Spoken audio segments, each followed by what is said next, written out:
কংসের অসাধ্য ব্যাপার। তাই কংস মহারাজ কৃষ্ণ ভগবানের কোনো ক্ষতি করতে পারেনি।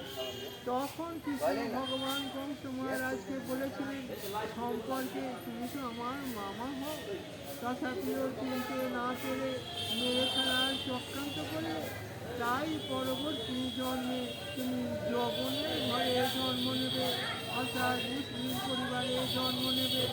সেই দাপর যুগে কংস মহারাজ কলিকালে ভাগবতের কথা অনুযায়ী চাঁদ কাজী হিসাবে জন্ম পেলেন।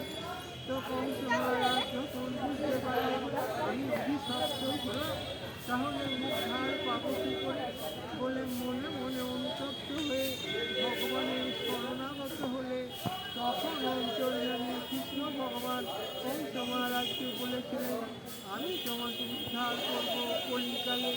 যখন নবদ্বীপের মায়াপুরে সতীমায়ের গর্ভে চৈতন্য ভগবান অবতীর্ণ হব, সেই সময় আমি তোমাকে উদ্ধার করব।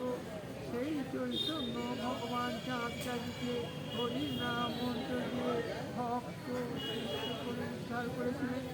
আর আশীর্বাদ করে বলেছিলেন, তুমি যখন হয়ে মুসলিম হয়ে আমার ভক্ত এবং শিষ্য হলে, তাই তোমার নাম জগতে অমর হয়ে থাকে। তার ব্যবস্থা হিসাবে তোমার মৃত্যুর পর আমি নিজে হাতে মাটিতে সমাধি দেব, আর সমাধির ওপরে একটা গোলক চাপা গাছ বসে যাব, যে গাছের ফুল সারা বছর ধরে তোমার আশীর্বাদ স্বরূপ আমার ওই সমাধিতে ঝরে পড়বে। এই সেই গোলক চাপা গাছ, তার বয়স বিগত 2 দিন